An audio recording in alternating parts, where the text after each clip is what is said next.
भक्ति के साधन का विवेचन करते हुए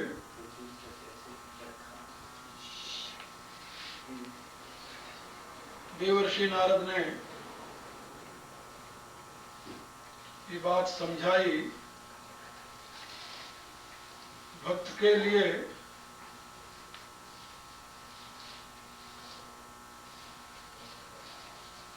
लौकिक और वैदिक दोनों प्रकार के व्यापारों का त्याग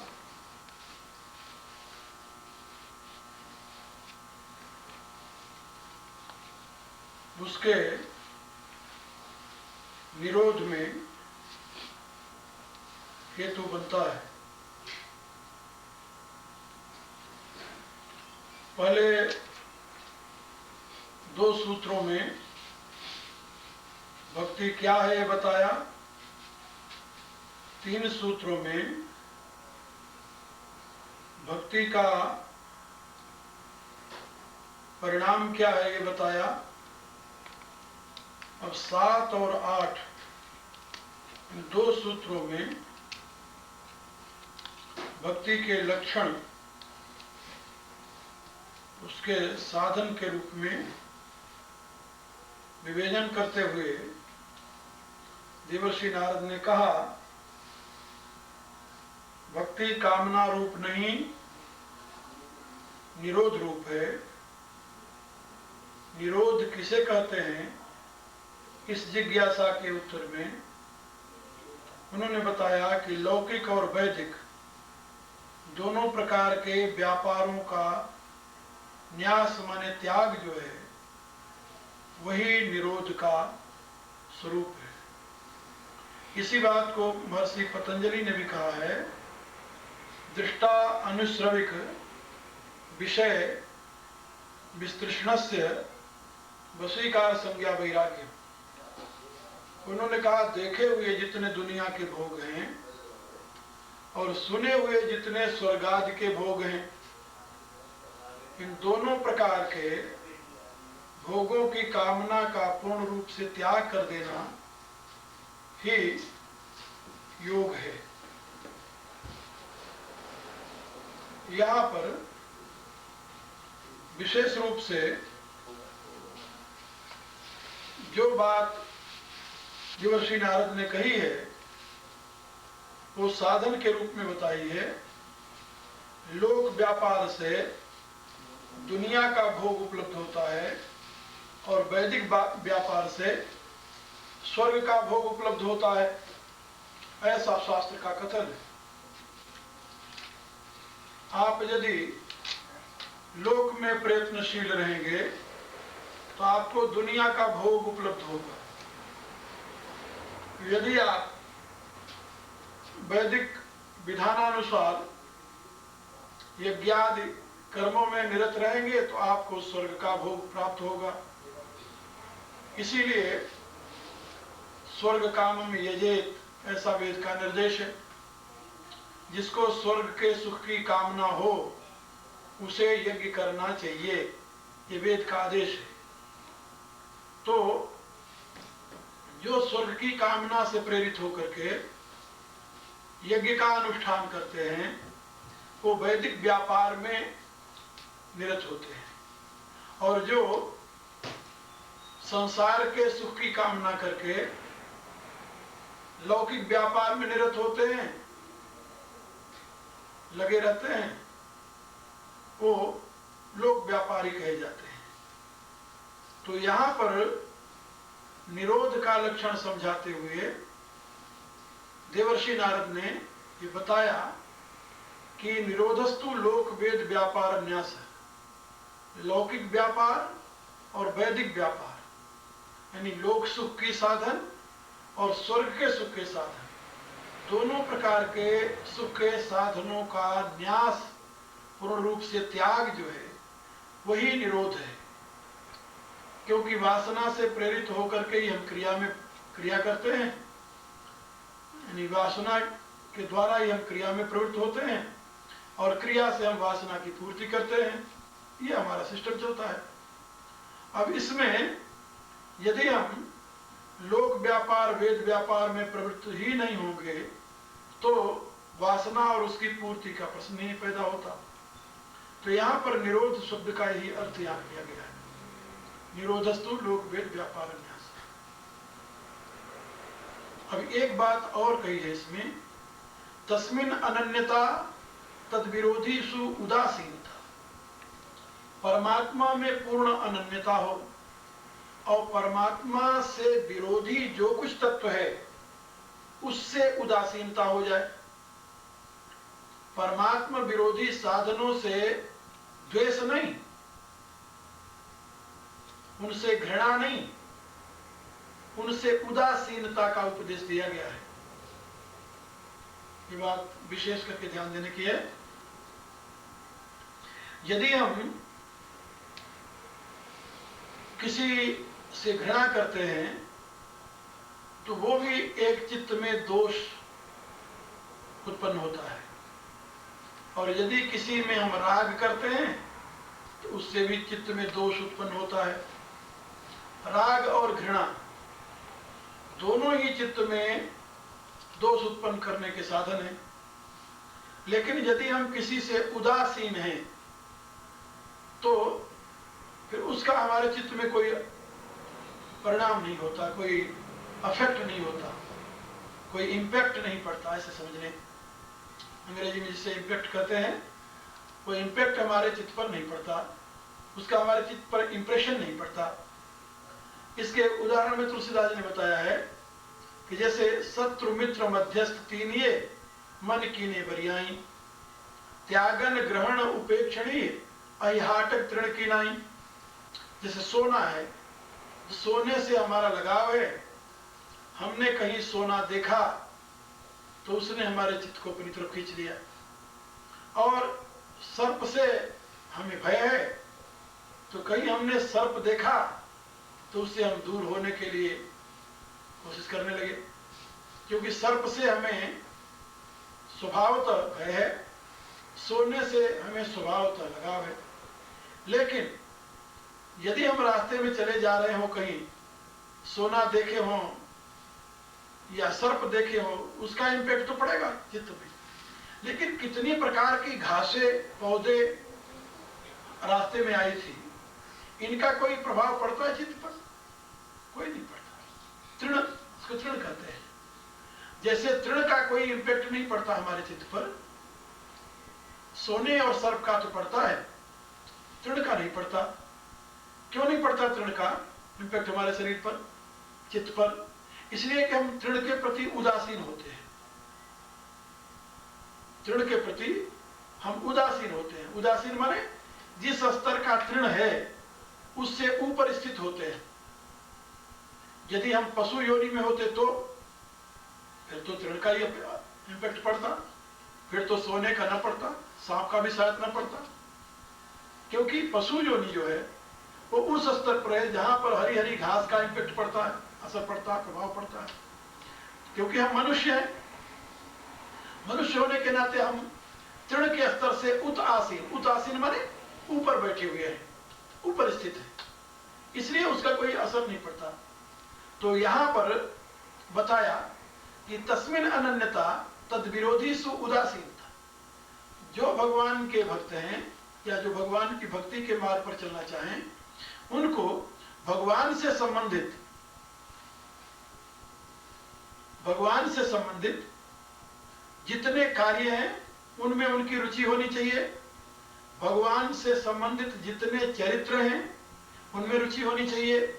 भगवान से संबंधित जितने नाम हैं उनमें रुचि होनी चाहिए। भगवान से संबंधित जितने लोग हैं उनमें रुचि होनी चाहिए। लेकिन जो भगवान के विरोधी तत्व हैं, भगवत प्रेम में जो व्यवधान उत्पन्न करने वाले तत्व हैं, उनसे उदासीन हो जाए। उदासीन माने उनसे ऊपर स्थित हो जाए, उनको उसी तृण की स्थिति में छोड़ दे। क्योंकि भगवान से अधिक मूल्यवान दुनिया में और कुछ है नहीं। भगवान से अधिक मूल्यवान नहीं है, भगवान से अधिक कोई निकट नहीं है, भगवान से कोई अधिक प्रिय नहीं है। तो प्राण प्राण के जीव सुख के सुखराम, तो भगवान तो प्राण का भी प्राण है, जीव का भी जीव है, सुख का भी सुख है, उससे अधिक निकट तो अपना कोई हो ही नहीं सकता। भगवान ने स्वयं कहा है कि सुहृदम सर्वभूतानां ज्ञात्वा माम शांतमीक्षेत्। जो हमें समस्त भूतों का सुहृद, परम सुहृद, अकारण प्रेम करने वाला जान जाता है, वह परम शांति को प्राप्त कर लेता है। भोक्तारम यज्ञ तपसाम सर्वलोक महेश्वरम सुहृदम सर्वभूतानां ज्ञात्वा माम शांतमीक्षेत्। जो समस्त यज्ञों का, समस्त तपों का मुझे भोक्ता समझता है और समस्त प्राणियों का सुहृद समझ। सुहृद किसे कहते हैं? जो बिना किसी कारण से प्रेम करता हो। कारण से प्रेम तो बहुत लोग करते हैं, लेकिन जो बिना कारण का प्रेम करे उसको सुहृद कहते हैं, और ऐसा सुहृद केवल भगवान है। तो समस्त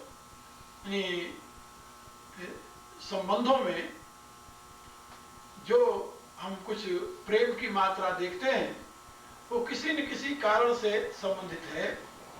परमात्मा का प्रेम बिना कारण है, किसी भी प्रकार का स्वार्थ नहीं है, इसलिए वह परम सुहृद है। तो यहां पर नारद जी कहते हैं तस्मिन अनन्यता, उस परमात्मा में तो अनन्यता हो, और तद विरोधी सु उदासीनता।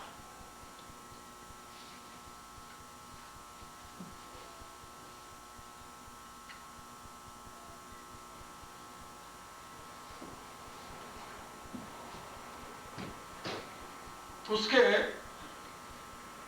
विरोधियों से, जो भगवत विरोधी तत्व है उससे पूर्ण रूप से उदासीन हो। उदासीन माने उससे ऊपर हो जाए, क्योंकि भगवत विरोधी तत्वों से यदि विरोध करेगा तो वह अपनी शक्ति का, समय का ह्रास करेगा, कोई लाभ नहीं। उदासीन नित रहिए गोसाई, खल परिहरी स्वान की नहीं। तुलसीदास जी ने कहा कि उसको दूर से ही नमस्कार करना चाहिए। उन्होंने एक जगह और लिखा है कि खलसन कलह न भल नहीं प्रीति। जो भगवत विरोधी तत्व है उनसे न तो कलह प्रिय है और न तो प्रेम प्रिय है। तो उन्होंने कहा कि उसको तो स्वान के समान त्याग देना चाहिए, क्योंकि रहीमदास ने कहा रहीमन ओछे नरम से तजो बैर और प्रीति, काटे चाटे स्वान के दोनों भात विपरीत। कुत्ते से प्रेम करोगे तो चाटेगा और द्वेष करोगे तो काटेगा। तो कुत्ते का चाटना भी बुरा, काटना भी बुरा, इसलिए उससे दूर ही रहो। तो इसी रूप से जो खल वृत्ति के लोग हैं, भगवत विरोधी तत्व हैं, जो नास्तिक लोग हैं, या जो कुछ भगवत विरोधी तत्व है उससे उदासीन ही रहो, दूर रहो। उदासीन माने उससे ऊपर उठ जाओ, उस स्तर पर तुम मत रहो, क्योंकि यदि उस स्तर पर तुम आ जाते हो तो तुम में और उसमें कोई अंतर नहीं होता। इसलिए तस्मिन अनन्यता तद विरोधी सु उदासीन। अब भगवत विरोधी कौन हो सकता है? तो इसके लिए तुलसीदास जी ने कहा कि कोई भी हो सकता है। जरऊ सुसंपत्ति सदन सुख, सुहृद मातु पितु भाई, सन्मुख हो तजो राम पद करई न सहसाय। चाहे वह माता हो, पिता हो, भाई हो, संपत्ति हो, सुख हो, सुहृद हो, कोई भी हो, जो भगवान के प्रेम में सहायक नहीं है, तुलसीदास जी कहते हैं वो जल जाए, वो नष्ट हो जाए, उससे अपना कोई प्रयोजन सिद्ध नहीं हो। आप लोगों ने देवी मीरा की कथा सुनी होगी, पढ़ी होगी, उनके जीवन को। जिस समय उनके देवर विक्रम ने उनके लिए दो आदेश दिए कि या तो तुम राजमहल छोड़ दो और या ये कीर्तन करना, नाचना छोड़ दो, ये आडंबर छोड़ दो, क्योंकि उसकी दृष्टि में तो आडंबर था जो कुछ मीरा करती थी। तो मीरा के सामने एक प्रश्न आया कि इस स्थिति में हमें क्या करना चाहिए। मीरा के गुरु जो थे वो संत रविदास थे, लेकिन रविदास का शरीर छूट चुका था उन दिनों। रविदास की ही परंपरा में गोस्वामी तुलसीदास जी थे, क्योंकि ये भी रामानंद स्वामी के शिष्य थे। तो मीरा ने एक पत्र लिख करके तुलसीदास जी के यहाँ भेजा कि मेरे सामने इस समय दो विकल्प है, या तो मैं राजमहल में रहूं राज की आज्ञा के अनुसार, और या मैं भगवान की आराधना करूं जैसे मैं करती हूं। तो इन दोनों में से हमारे लिए कौन सा रास्ता उपयोगी है, आप मेरा मार्गदर्शन कीजिए। तो तुलसीदास जी ने एक पद लिख करके मीरा को भेजा, और उस पद में उन्होंने लिखा, जाके प्रिय न राम बैदेहि तजिए ताहि कोटि बैरी सम यद्यपि परम स्नेही।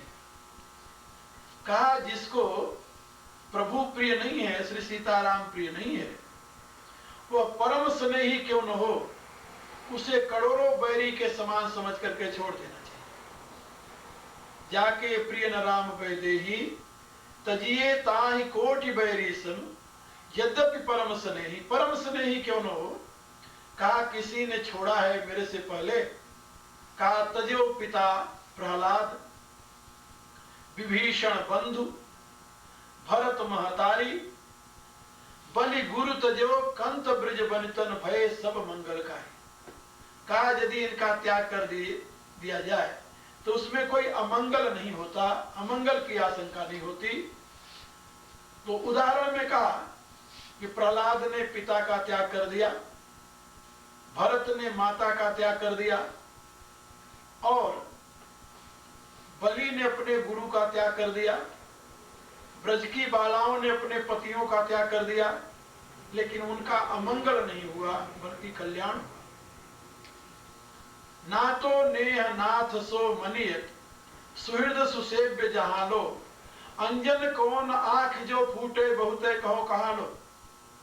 उन्होंने कहा कि दुनिया में जितने नाते हैं वो सब मेरे विचार से प्रभु के नाते ही मानना चाहिए।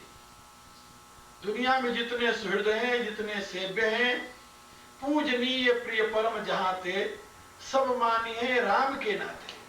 तुलसीदास ने अपने रामायण में भी बात लिखी कि दुनिया में जितने पूज्य हैं, पूज्यमान हैं, ये सब राम के नाते प्रिय हैं, राम के नाते ही इनको मानना चाहिए। और भगवान राम ने अपनी भक्ति का विवेचन करते हुए लक्ष्मण को समझाया, गुरु पितु मातु बंधु पति देवा, सब मोहि कह जाने दृढ़ सेवा, मम गुण गावत पुलक शरीरा, गद गद गिरा नैन बह नीरा, काम आदि मद दम्भन जाके तात निरंतर बस में ताके। तो इस प्रकार की जिसकी स्थिति हो गई है, वो दुनिया के समस्त नातों को परमात्मा के नाते से ही मानता है। तो तुलसीदास जी लिख रहे हैं कि ना तो नेह राम सो मनियत सुहृद सुसेव्य जहां लो, अंजन कौन आंख जो फूटे बहुते कहो कहां लो। कहा कि आंख में अंजन लगाया जाता है आंख की रोशनी बढ़ाने के लिए, न कि उसे फोड़ने के लिए।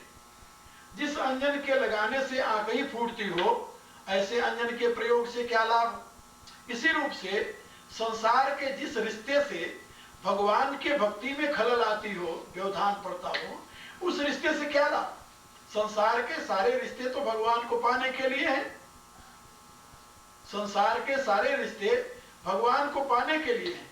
भगवान की प्राप्ति में यदि सहायक है संसार के रिश्ते, फिर तो वो ठीक है, और यदि वो बाधक बन जाए तो उनका त्याग कर देना चाहिए। ऐसे रिश्तों से कोई लाभ नहीं होता। वो तो उसी प्रकार के रिश्ते हैं जैसे आंख फोड़ने वाला अंजन। अंजन कौन आंख जो फूटे बहुते कहूं कहा लो, तुलसी सोई सब भांति आपनो, हितु प्राण सो प्यारो। तुलसीदास जी कहते हैं मेरे मत से तो वही अपना है, वही हितु है, वही प्राण से प्यारा है। जाको होए स्नेह राम सो, ये तो मतो हमारा। जिसका भगवान से प्रेम है वही हमारा अपना है, जिसका भगवान से प्रेम नहीं है वो हमारा अपना नहीं है, उसका हमारा कोई संबंध नहीं है। ये तुलसीदास जी ने लिख करके मीरा को भेजा, और मीरा को मिलते ही मीरा ने राजमहल का त्याग करके वृंदावन चली गई। तो मैं आप लोगों को ये बता रहा था कि जो कुछ भगवत विरोधी है, चाहे वो रिश्तेदार हो, चाहे वो परम सुहृद हो, चाहे वो संपत्ति हो, चाहे वो कीर्ति हो, दुनिया का जो कुछ भी है भगवत विरोधी है, उसका त्याग करके ही, उससे उदासीन होकर के ही भगवान के प्रेम की दिशा में आगे बढ़ना चाहिए। भारत में बहुत बड़े संत हुए हैं, उनका नाम था व्यासदास। और ये जो वल्लभ संप्रदाय में क्या कहते हैं उनको, वल्लभ संप्रदाय में कुछ संत हुए हैं, 6 संत हैं, उनमें अष्ट छाप के कवि 8 संत हैं वल्लभ संप्रदाय में, तो अष्ट छाप के कवि कहे जाते हैं, संत कवि। उनमें व्यासदेव का नाम है। तो वो व्यासदेव जो थे, नंददास, परमानंद, सूरदास, सारे सिंह हैं। तो वो व्यासदेव जो थे वो यहाँ के, शायद जहाँ तक मेरा ध्यान है, टीकमगढ़ नाम की एक राजधानी थी, जहाँ के वो आमात्य थे, मंत्री थे। तो एक बार वो वृंदावन आए, तो वृंदावन में आकर के वो रम गए। वृंदावन का चहल पहल, वहाँ की भगवत भक्ति, वहाँ की रास देख करके वो विमुग्ध हो गए, वहाँ से गए ही नहीं। काफी दिन बीत गया तो उनके परिवार वाले लेने आए, तो उन्होंने जवाब दे दिया कि नहीं, मैं नहीं जा सकता। यहाँ तक की बात जब परिवार से नहीं बनी तो महाराजा साहब स्वयं आए उनको लेने के लिए। महाराजा साहब स्वयं आए और महाराजा साहब ने कहा कि भाई तुम्हें तो जैसी भक्ति करनी हो, हम अपने राज्य में ही तुम्हारे लिए सारी व्यवस्था कर देंगे, मंदिर बना देंगे, भगवान की व्यवस्था कर देंगे, सब कुछ तुम वहीं रहो, वहीं रहते हुए भक्ति भी करो और हमें राज्य काज में मदद भी दो। तो उन्होंने कहा कि भगवान मैं इस समय वृंदावन छोड़कर जाने की स्थिति में नहीं हूं, लेकिन नहीं, महाराजा का इतना आग्रह, परिवार का इतना जोर, तो अब उनके लिए मुश्किल हो गया, क्या करें। तो वो देख रहे थे कि हमें करना क्या चाहिए। कुछ ब्राह्मण कुल में पैदा हुए थे, तो इतने में भगवान की इच्छा देखिए, वृंदावन में एक मंदिर है बिहारी जी का। बिहारी जी का मंदिर बड़ा प्रसिद्ध मंदिर है। तो मंदिर जा रहे थे, वो मंदिर का फाटक बंद हो गया था, तो मंदिर की तरफ से भंगिनी, जमादारनी जिसे कहते हैं, भंगिनी सफाई करके बाद में भगवान का प्रसाद लेकर के वो टोकरे में आ रही थी उधर से। तो इधर से चले जा रहे थे, राजा भी साथ थे, परिवार भी साथ था, सब कुछ साथ था, सब कोई। तो जब वहां पहुंचे तो पता चला कि फाटक तो बंद हो गया है। तो उन्होंने कहा कि आज तो हमें प्रसाद बिहारी जी का नहीं मिलेगा। इतने वो भंगिनी जाती हुई दिखाई दी, तो उन्होंने कहा कि माँ खड़ी हो जा। तो उसको क्या पता था कि क्या करेंगे, तो उसकी टोकरी में जो बर्तन रखा था, उस बर्तन में बिहारी जी का प्रसाद था। और प्रसाद उस दिन बना था कढ़ी और पकौड़ी, कढ़ी में डालते हैं जो चावल और वो। तो उसमें से उन्होंने हाथ डाला और एक पकौड़ी निकाला और निकाल करके भगवान का स्मरण कर खा लिया। अब जो पकौड़ी उन्होंने खाया, इतने में सारा परिवार चीख उठा कि ये क्या किया, अब तो भ्रष्ट हो गए, अब पतित हो गए। अब राजा ने भी कहा कि ये तो पतित हो गया, परिवार ने भी पतित छोड़ करके सब छोड़ दी, अब तो उनको कोई छुए ना, और सब दूर से चले गए। तो उन्होंने अपने पद में कहा कि एक पकौड़ी से जग छूटो।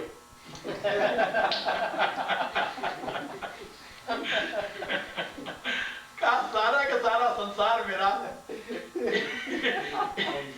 एक पकौड़ी से जग छूटो, एक पकौड़ी ने हमारा सारा संसार छुड़ा दिया। जिसके लिए लोग इतना तरले कर रहे थे, लेकिन भगवान की इच्छा देखो, श्याम सुंदर ने यानी बिहारी जी ने एक पकौड़ी से मेरा सारा संसार अपने आप छोड़ा दिया।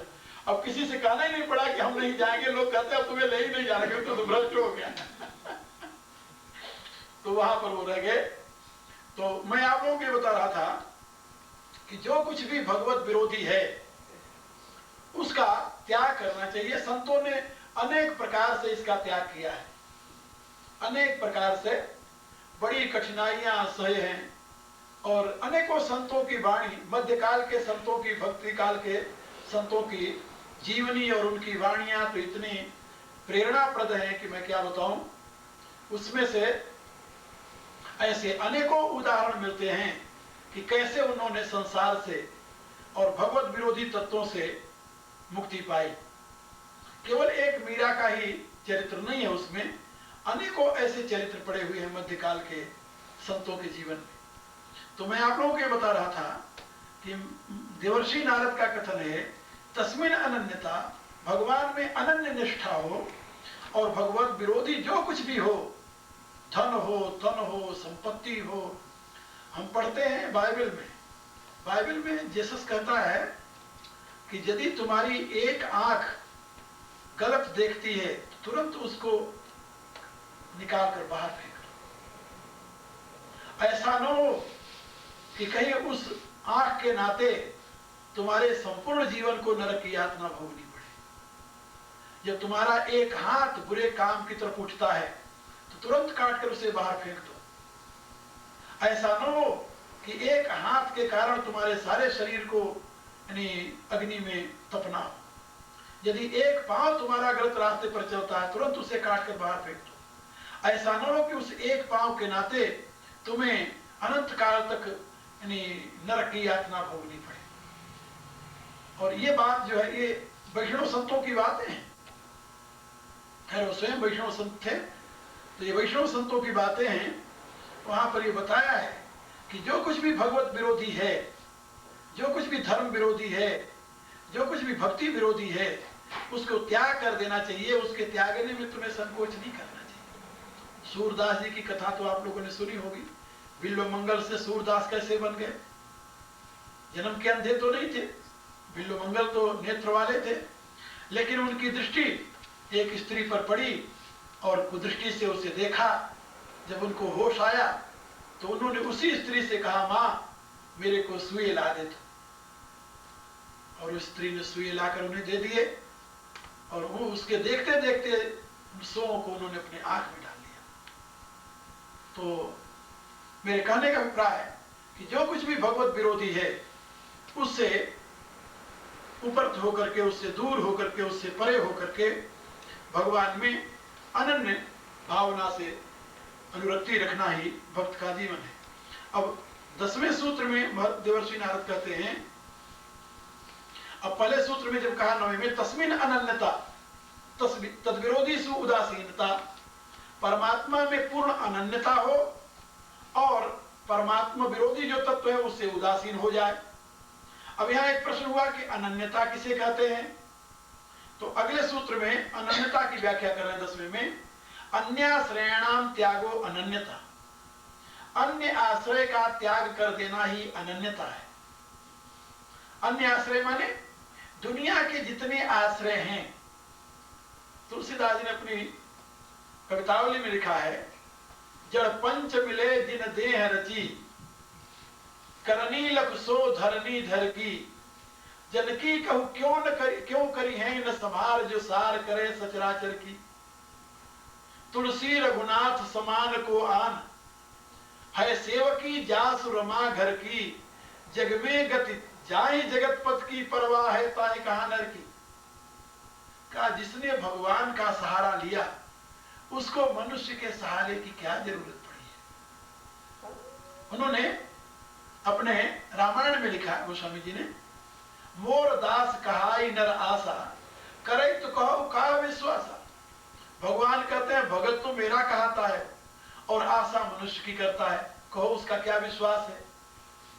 ऐसे भगत का क्या विश्वास, आशा तो मेरी और दास तो मेरा और आशा मनुष्य की।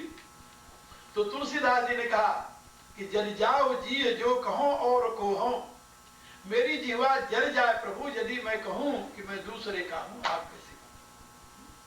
जन जाचिए काहू न जाचिए जो जग, जाचिए जानकी जान ही रे, जे जांचत जांचकता जर जाए, जो जारत जोर जाने दे। वो कहते दुनिया में तुम्हें मांगना नहीं चाहिए, यदि तुम्हें मांगना ही है भले आदमी तो तुम भगवान से मांगो, जिससे मांगने के बाद पुनः मांगना नहीं पड़ता। तो ही मांगनो न मांगनो कहा हो, जो एक बार तुमसे मांग लिया वो पुनः मंगन नहीं कहा, फिर वो दूसरे दरवाजे मांगने नहीं गया। जे जाचत जाचकता जर जाए, जो जारत जोर जहां नहीं रे, गत देख विचार विभीषण की। कहा तुम देखो विभीषण की गति, उसने एक बार भगवान के दरबार में मांगा, फिर उसे दुनिया के सामने हाथ नहीं फैलाना पड़ा, लंकेश बन गया।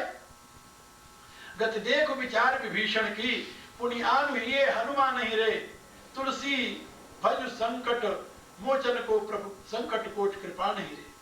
तो गोस्वामी जी ने अपने ग्रंथों में जगह जगह पर इस विषय पर जोर दिया है कि तुम भगवान से मांगो, भगवान से अतिरिक्त और दुनिया में कोई ऐसा नहीं जिसका आश्रय तुम्हें लेना पड़े। एक कहानी सुनते हैं, एक बार एक कोई फकीर किसी बादशाह के यहाँ मांगने गया कुछ, तो जब मांगने गया तो उसे बताया गया कि बादशाह अभी इबादत में है।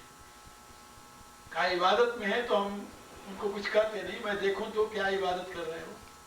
तो देखा दूर से तो बादशाह कभी बैठते थे, कभी खड़े होते थे, हाथ ऐसे करते थे, ऊपर देखते थे, फिर ऐसे करते थे। इबादत की जो नमाज पढ़ने की जो विधि है उस विधि के अनुसार वो कर रहे थे। उसने देखा, उसने कहा ओहो मैं तो गलत जगह आ गया, तो लौट करके चला गया। बादशाह थोड़ी देर बाद जब उठा प्रार्थना से तो बुलाया, कहा भाई वो जो फकीर आया था वो कहाँ गया, उसको बुलाओ। जब लोग गए उसको बुलाने जा रहा तो उसने कहा कि नहीं, कह दो अब हमें जरूरत नहीं है, हम गलत जगह आ गए थे। कहा गलत जगह कैसे आ गए थे? अरे कहा हमें क्या पता था कि ये स्वयं भिखारी है। जिससे ये मांगता है हम भी उसी से मांग लेंगे, इससे मांगने की क्या जरूरत है।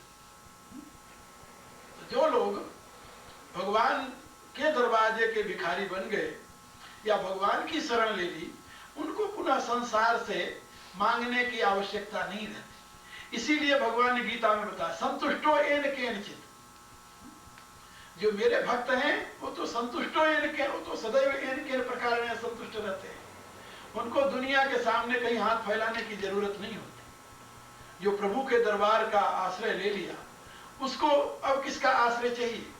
इसलिए अन्याश्रयणाम त्यागो अनन्यता, जो अन्य आश्रयों का त्याग कर दे, अन्य माने यहाँ प्रकृति, अन्य माने संसार, अन्य माने दुनिया, अन्य माने संसार के अन्य जितने यानी लोग हैं, अन्य माने अन्य देवगण। अन्य शब्द का प्रयोग गोस्वामी तुलसीदास जी ने कई अर्थों में किया है। उन्होंने अपने विनय पत्रिका में एक जगह लिखा है, खोटो खरो रावरो हूं रावरीसो रावरोसो, झूठ क्यों कहूंगो जानो सबही के मन की, कर्म वचन हिए कहो ना कपट लिए, ऐसी हट जैसी गांठ पानी परे सन की, दूसरों भरोसो नहीं वासना उपासना की, बासो विरंच सुर नर मुनिगण की, स्वार्थ के साथी सब हाथी स्वान लेवा दे, काऊ को न पीर रघुवीर दीन जन की। तो अपनी अनन्यता की व्याख्या करते हुए उन्होंने बताया कि हम तो सांप सभा सावर लवार भयो दिव्य देव, दूसरा शासत कीजिए आगे ही यातन की, सांचो परो पाओ पान पंच में पन प्रमाण, तुलसीदास चातक आस राम श्याम घन की। कहा कि मैं तो ऐसा चातक हूं जिसको राम श्याम घन के सिवा और किसी की आस नहीं है। तो ऐसी अनन्य निष्ठा जिसकी हो जाए कि अब प्रभु के छोड़ करके और कहीं मांगने की जरूरत नहीं है, अब किसी का आश्रय नहीं। अन्य आश्रय नाम त्यागो अनन्यता, जहां अन्य सारे आश्रय छूट जाए। अनन्यता के दो भेद हैं, ये भी आप लोग ध्यान से समझ लें। एक साधना भक्ति के भेद, दूसरी सिद्धा भक्ति के भेद। न अन्य अनन्य, सिद्ध जो है उसकी दृष्टि में अन्य है ही नहीं, अन्य का अस्तित्व ही नहीं है, अन्य का वजूद ही नहीं है। अन्य का जहां अस्तित्व ही नहीं है वहां पर अन्य से अन्य का आश्रय ग्रहण करने का प्रश्न ही नहीं पैदा होता। वो तो निज प्रभु में देखें जगत, जैसा कल मैंने बताया था। और इस प्रकार की अनन्यता का उपदेश भगवान श्री राघव स्वयं हनुमान जी को दे रहे हैं। समदर्शी मोहि कह सब कोहु, सेवक प्रिय अनन्य गति सो। हे हनुमान, मुझे लोग समदर्शी कहते हैं, लेकिन अनन्य गति वाला सेवक मुझे अत्यंत प्रिय है। सेवक प्रिय अनन्य गति सो। अनन्य किसे कहते हैं प्रभु? सो अनन्य जाकी अस मति न टरे हनुमंत, मैं सेवक सचराचर रूप स्वामी भगवंत। जिसकी ऐसी दृढ़मति हो गई है, जिसकी ऐसी दृढ़मति किंचित मात्र भी विचलित नहीं होती कि मैं सेवक हूं, ये चराचर मेरे स्वामी का स्वरूप है, ऐसी जिसकी मति हो गई है वो अनन्य है। तो न अन्य अनन्य, वहां अन्य है ही नहीं, केवल एक विश्वरूप रघुवंश मणि करो वचन विश्वास। जड़ चेतन जग जीव जग सकल राम में जान। अब अन्य का अस्तित्व ही नहीं है तो मांगना किससे है? अन्य की सत्ता ही नहीं है तो मांगना किससे है? आश्रय किसका लेना है? तो अन्य की सत्ता को ही स्वीकार यानी अस्वीकार कर देना, ये उच्च कोटि की अनन्यता है। मैं सेवक सचराचर रूप स्वामी भगवान, चराचर मेरे स्वामी का स्वरूप है, उसके सिवा कुछ है ही नहीं। और इसी बात को कहा, उत्तम के बस अस बस मन माही, सपने आन पुरुष जग नाही। दूसरा कोई दुनिया में है ही नहीं, फिर मांगने की किसकी जरूरत पड़ी? किससे प्रश्न होता है? एक ऊंची अनन्यता। और दूसरी अनन्यता, दुनिया के लोग हैं तो, लेकिन उनसे मेरा कोई ताल्लुक नहीं है। मध्यम परपति देखें कैसे, भ्राता पिता पुत्र निज जैसे। दुनिया में और पुरुष हैं, लेकिन वो भाई के समान है, पिता के समान है, पुत्र के समान है। बराबर के हैं, भाई के समान है, बड़े हैं पिता के समान है, छोटे हैं पुत्र के समान है। ये मध्यम जो है उनकी स्थिति है। लेकिन जो उत्तम है उनके लिए, उत्तम के असवस मनमाही, सपने आन पुरुष जग नाही। दूसरा पुरुष है ही नहीं, दूसरे पुरुष का अस्तित्व ही वो स्वीकार नहीं करते। तो इसी प्रकार से अनन्यता की बात है। वह अनन्यता जिसमें अन्य का अस्तित्व तो है, लेकिन उससे अपना कोई प्रयोजन नहीं होगा। दुनिया में बहुत होते हैं, लेकिन मेरे तो मेरे प्रभु हैं। अब ये एक ही साधक की दो अवस्थाएं आती हैं। अब तुलसीदास जी जब साधन काल में हैं तो वो कहते हैं कि जानकी जीवन की बलि जई हूं, विनय पत्रिका में लिखते हैं, जानकी जीवन की बलि जई हूं, चित कहे राम सीय पद परिहरि अब न अनत चली जई हूं। मन समेत या तन के बासिन यह सिखावन दई हूं। सपने और कथा नहीं सुनी, श्रवणनी और कथा नहीं सुनी हो। रसना और न गई हो, लुकियो नैन बिलोकत और शीश ईश ही नहीं हो। नाते नेह नाथ सो करी, सब नातो नेह वही हो। यह छल भारता है तुलसी जग जाको दास कही हो। जानकी जीवन की बलि जई हो। तो इसमें श्रवणनी और कथा नहीं सुनी हो, और है लेकिन उसकी कथा मैं नहीं सुनूंगा, और है लेकिन उसको मैं देखूंगा नहीं। रसना और न गई, और है लेकिन उनका गुण नहीं गाऊंगा। एक ये स्थिति तुलसीदास जी की। लेकिन वही तुलसीदास जी अपनी रामायण में क्या लिखते हैं? जड़ चेतन जग जीव जत सकल राम में जान, सबके पद बंधन करो सदा जोर जुग पान। एक जगह कहते हैं शीश ईसा ही नहीं हो, ये स्वर मेरा केवल राम के सामने झुकेगा। लेकिन बाद में कहते हैं कि जड़ चेतन जितने हैं सबके सामने मेरा सिर झुक रहा है। क्यों? पहले राम को एक राम रूप में वो देखते थे, और बाद में जब वो अवस्था आई तो कण-कण में उनको राम दिखाई देने लगे। इसलिए जड़ चेतन जग जीव जग सकल राम में जान, यहाँ मानते नहीं है, ये विश्वास की बात नहीं है। वो कहते मैं जानता हूं कि मेरा राम ही सर्वरूप में है, राम के सिवा कुछ रहा ही नहीं। सी राम में सब जग जानी, करो प्रणाम जोर जुग पानी। श्री सीताराम को मैं सारे जगत के रूप में जानता हुआ और सबके चरणों में मैं प्रणाम करता हूं। तो ये दृष्टि होती है भगत की। वही तुलसीदास जो ये कहते थे कि शी सही नहीं हो, वही अब दुनिया में जड़ चेतन सभी के प्रति वो सर झुकाकर प्रणाम कर रहे हैं, क्योंकि अब उनके दृष्टि में राम के सिवा और कुछ नहीं रहा। जड़ चेतन सब राम में हो गया। तो ये दो प्रकार की अनन्यता है। एक अनन्यता है जिसमें अन्य है लेकिन उसका आश्रय नहीं लिया जाता, और दूसरी अनन्यता में अब कोई दूसरा है ही नहीं तो आश्रय किसका लिया जाए। यही भेद रामायण में हमें मिलता है लक्ष्मण के जीवन से और हनुमान के जीवन से। मैंने इस पर पिछली बार कहा था, काफी कहा था रामायण की व्याख्या में, कि लक्ष्मण और हनुमान के जीवन में ये अनन्यता, इसलिए भगवान राम कहते हैं सुन कपि जनि मानस जिये ऊना तय मम प्रिय लक्ष्मण ते दूना। तो मुझे लक्ष्मण से दूना प्रिय है, क्योंकि लक्ष्मण की अनन्यता और ढंग की है, उनकी अनन्यता है लेकिन मैं नहीं मानता, मैं नहीं जानता। गुरुपित मातु न जानो काऊ कहो स्वभाव नाथ पति आओ मोरे सबई एक तुम स्वामी। है लेकिन उनसे हमारा कोई मतलब नहीं है, हमारे तो मोरे सबई एक तुम स्वामी। और हनुमान की दृष्टि में राम के सिवा कुछ है ही नहीं, मैं सेवक सचराचर रूप स्वामी भगवान। तो चराचर में राम को देखना ये हनुमान की दृष्टि है, और राम को ही अनन्य भाव से राम के प्रति ही समर्पित हो जाना, राम के रूप में ही राम को देखना, ये लक्ष्मण की दृष्टि है। इसलिए तो गोस्वामी जी लिख रहे हैं कि भगवान कहते तय मम प्रिय लक्ष्मण से दूना। एक रूपनिष्ठ है और दूसरा तत्वनिष्ठ है।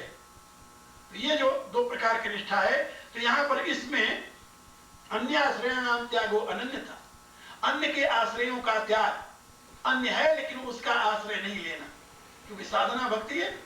तो भक्ति की साधना की विवेचना कर रहे हैं नारद जी कि अन्य के आश्रय का पूर्ण रूप से त्याग कर देना, केवल एक प्रभु का आश्रय ले लेना, यही अनन्यता है। और इस अनन्यता से साधक अपनी साधना में आगे बढ़ता है।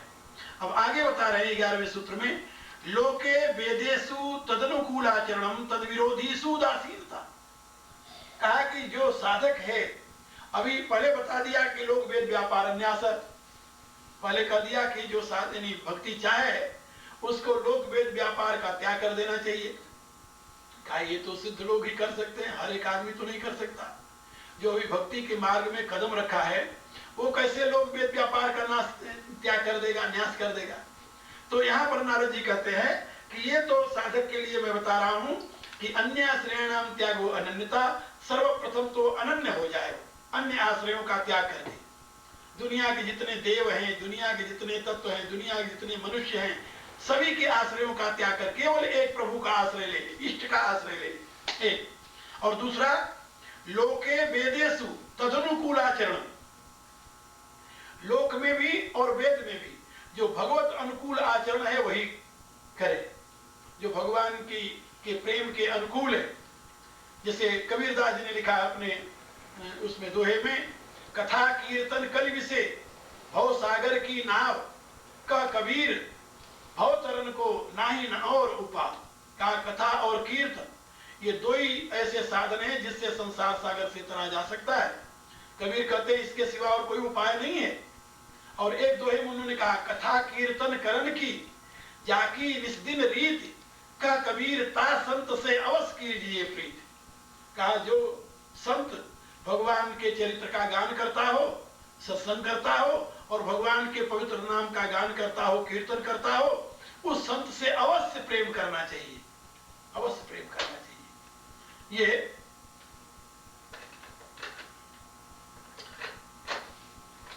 ये संत कबीर की वाणी है। तो इस प्रकार से ये कहते हैं भगवत अनुकूल आचरण। इसी प्रकार के लोक में भी, लोक में माता पिता भाई बंधु जो कुछ जो भगवान के अनुकूल है या भगवान के भक्ति में बाधक नहीं है, उनके साथ रहते हुए, उनके साथ व्यवहार करते हुए भी आगे चला जा सकता है। लेकिन जब भगवान के भक्ति में बाधक हो जाए तो वहीं उनको नमस्कार कर लेना चाहिए। तो लोके वेदे सु तदनुकूलाचरण तद विरोधी सु उदासीनता। लोक में और वेद में, वेद में बहुत प्रकार के कर्म बताए गए हैं। जैसे स्वर्ग काम, यदि स्वर्ग की कामना से यज्ञ करो, देव पितृ कार्य में देव कार्य के लिए यज्ञ करो, पितृ कार्य के लिए यज्ञ करो। ये जो साधन बताए गए हैं वेद में, इन समस्त प्रपंच में साधनों को छोड़कर जो भगवत अर्पण बुद्धि से कर्म बताया गया है वेद में, कुर्वन्नेवे कर्माणि जिजीविषेच्छतम समाः एवं तोयि नान्यथे त्वस्ति न कर्म लिप्यते नरे।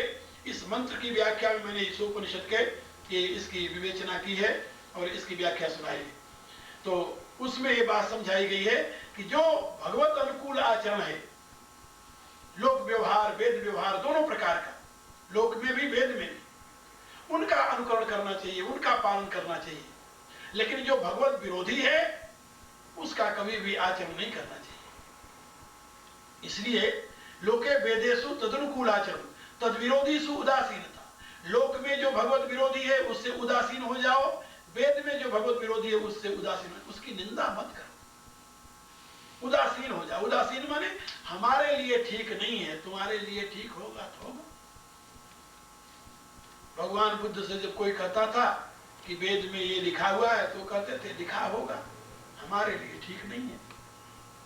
और वो लोगों को समझाते थे कि किसी बात को इसलिए मत मानो कि उसको बहुत लोग करते हैं, किसी बात को इसलिए मत मानो कि वो बहुत बड़े आदमी ने कहा है, और किसी बात को इसलिए मत मानो कि बहुत पुरानी बात है। ये बुद्ध के शिक्षा में 3 बातें थी। वो कहते आत्मदीपो भव, तुम आत्मदीप बनो। ऐसे जीसस कहता है अपने शिष्यों से कि तुम दुनिया के लिए प्रकाश बनो, मस्ट बी लाइट फॉर, दुनिया के लिए प्रकाश बनो, फॉर पीपल, फॉर यूनिवर्स, दुनिया के लिए तुम प्रकाश बनो। और यही बुद्ध कहते थे। बहुत सी ऐसी बातें हैं जो जीसस क्राइस्ट की बुद्ध से मिलती जुलती है। इसीलिए अब तो खैर ये तो बात निश्चित हो गई कि जीसस क्राइस्ट पहले तो वैष्णव बना था, बाद में बौद्धिस्ट बना, और जब अपने देश में आया तो उसने बुद्ध धर्म का आचार और वैष्णव धर्म का विचार, इन दोनों को लेकर के वो प्रचारित करने लगा। क्योंकि वैदिक धर्म से उसको यानी जातिवाद से अरुचि हो गई थी। मैंने उसके एक बाइबल में पढ़ा है इसका विश्लेषण। जब वो जगन्नाथपुरी से काशी में आया, काशी में अध्ययन करता था, तो उसने वेदांत के विद्वानों से प्रश्न किया अध्ययन करते हुए ही कि वेदांत में जब एक ही ब्रह्म सर्व रूपों में प्रकट है तो इसमें शूद्र और ब्राह्मण में भेद क्यों? और उसका ऐसा प्रश्न था कि जिसका कोई उत्तर कोई विद्वान नहीं दे सका। और आज भी यदि सही में प्रश्न किया जाए कि यदि एक ही ब्रह्म सर्व रूप में प्रकट है तो उसमें यानी जाति के लिए स्थान कहाँ, ऊंच नीच के लिए स्थान कहाँ, ये प्रश्न ये था। क्योंकि जाति तो गुण कर्मानुसार यदि वर्ण व्यवस्था है तो उसमें कोई अंतर नहीं पड़ता, वो तो गुण कर्म से है। तो उसका जो ये प्रश्न था उसका कोई उत्तर बना नहीं, और न उत्तर होने के नाते फिर बाद में ब्राह्मणों ने निश्चय किया कि इसको खत्म करा दें। और फिर वहां से वो ब्राह्मण धर्म का त्याग किया और चला गया नेपाल, नेपाल से फिर तिब्बत गया, वहां से उसने बुद्ध धर्म अपना लिया। लेकिन बुद्ध धर्म में भगवान नहीं थे, और वैष्णव धर्म में दीक्षित होने के नाते भगवान उसके दिमाग में कूट कूट कर भरे हुए थे। तो बुद्ध धर्म में जातिवाद नहीं था, बुद्ध धर्म में ईश्वर नहीं थे और जातिवाद नहीं था। इसलिए जातिवाद नहीं था, ये तो आचार्य था बुद्ध धर्म का, ये तो उसने ले लिया। और वैष्णव धर्म से उसने ईश्वर और ईश्वर के प्रति पिता पुत्र का संबंध ये लिया, और लेकर के फिर वो अपने देश में आया और इसका प्रचार करने लगा। 3 वर्ष 10 महीने शायद 12 दिन इतना कुछ प्रचार किया था, जब उसको कुर्सी पर चढ़ा दिया। तो ये उसके जीवन का क्रम था। तो मैं आप लोगों को बता रहा था कि जैसे उसने अपने शिष्यों को बताया कि तुम must be light for universe, दुनिया के लिए तुम दीपक बन जाओ, ऐसे भगवान बुद्ध ने कहा है आत्मदीपो भव।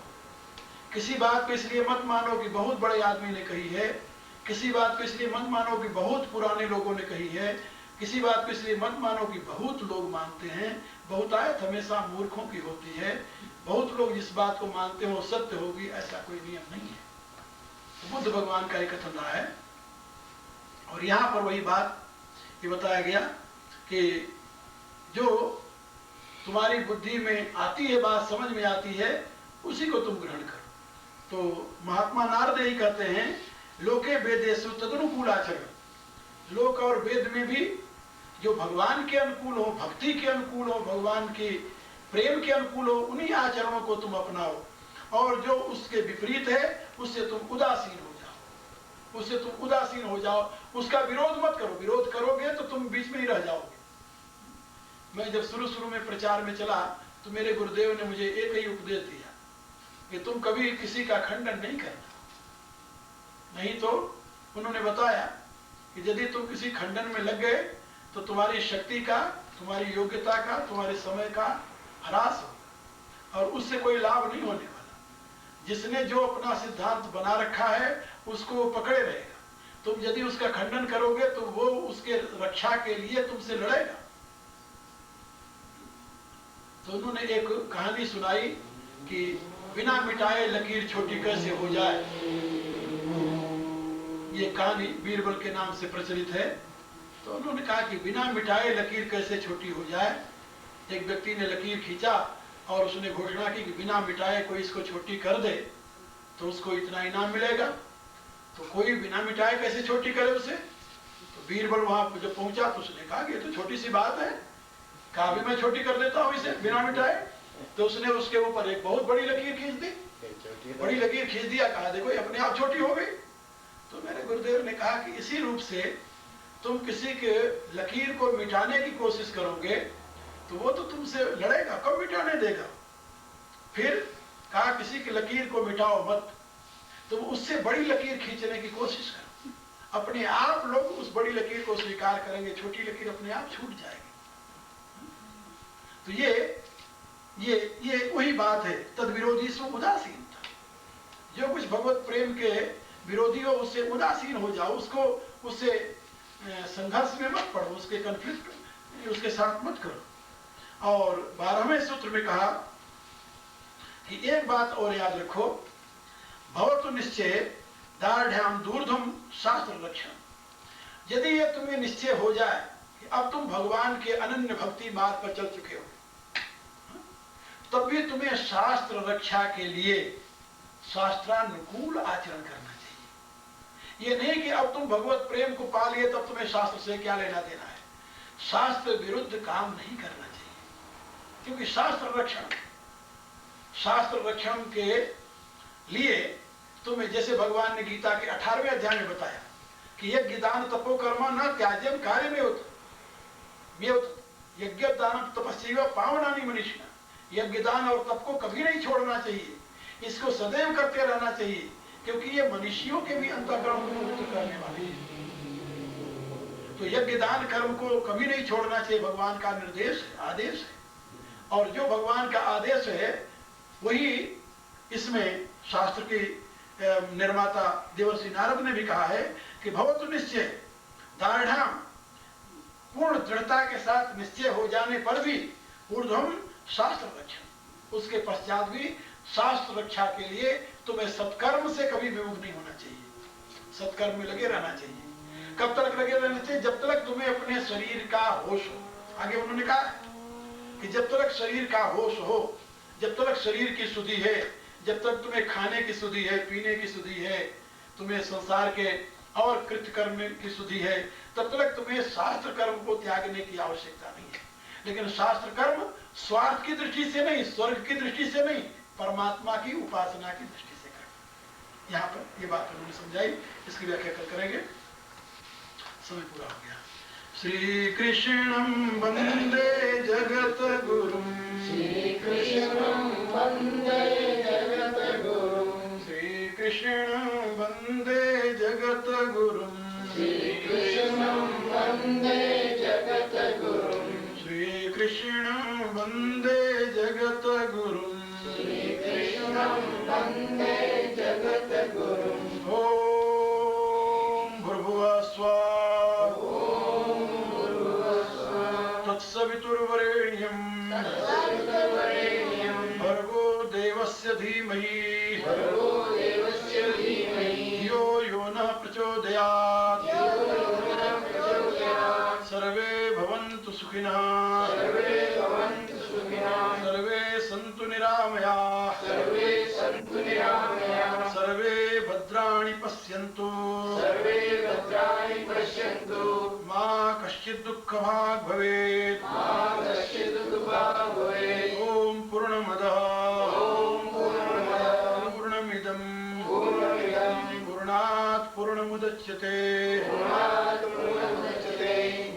पूर्णस्य पूर्णमादाय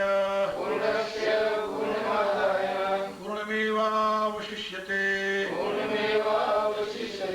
ओम शांति शांति शांति।